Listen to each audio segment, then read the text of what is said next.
Turning to the war in Ukraine now, Russian President Vladimir Putin says that his military needs to, quote, plug the gaps in its air defenses. This comes after drone strikes reportedly damaged several buildings in Moscow. Ukraine denies it was directly involved in the surprise assault. CBS foreign correspondent Holly Williams is following the latest from London. Russia says a Ukrainian drone attack probably sparked the fire at this oil refinery inside Russian territory. Both sides in this war are relying heavily on weaponized drones.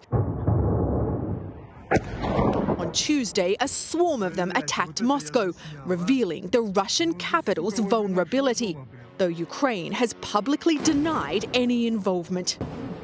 Vladimir Putin called it a clear sign of terrorist activity.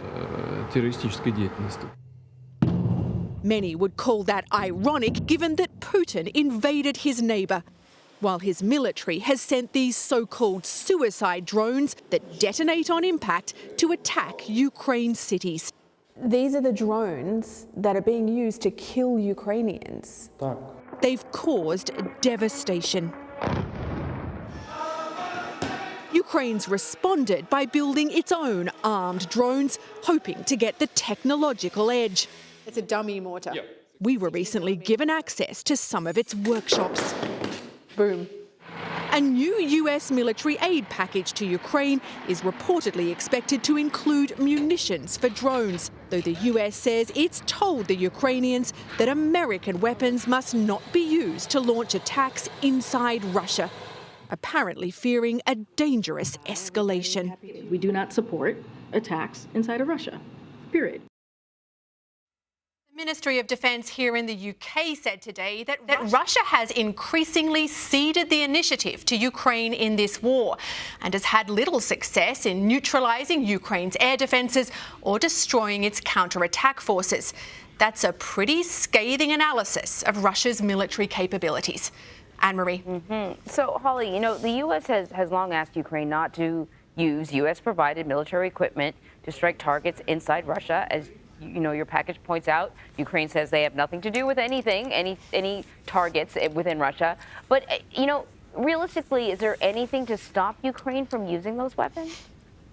Well, Anne-Marie, that is such a great question. I don't really have a definitive answer, but I guess you could look at it like this. I suppose the risk for the Ukrainians if they carry out, attacks or more attacks inside Russian territory, in particular using American-provided weapons, is that they antagonize the US, which is, their most important supporter during this war.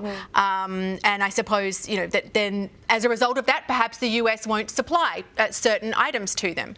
On the other hand, I think it's important to remember that the US is not arming Ukraine, out of the goodness of its own heart. The US believes that it's a strategic imperative to support Ukraine, essentially because they're stopping Vladimir Putin from taking little bites out of countries that neighbour Russia, and from the perspective of the US and its allies, from sort of destabilising the international system. So from that perspective, what would Ukraine really have to do to so antagonise the US that it stops providing certain items? Now, I don't know the answer to that, but I think it's very interesting that the UK, which is also sending a lot of weapons to Ukraine, seems to see things quite differently. So this week, the UK's Foreign Secretary, James Cleverly, so he's the equivalent of the US Secretary of State, said that Ukraine has the legitimate right to project force beyond its borders, specifically into Russia as part of Ukraine's self-defense. And today we've heard the Germans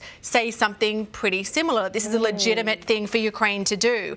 So, we've seen extraordinary unity between NATO members and also some other US allies following Russia's invasion. But on this particular issue, there seems to be a little bit of a difference of opinion. Fascinating. Holly, thank you very much. Thank you.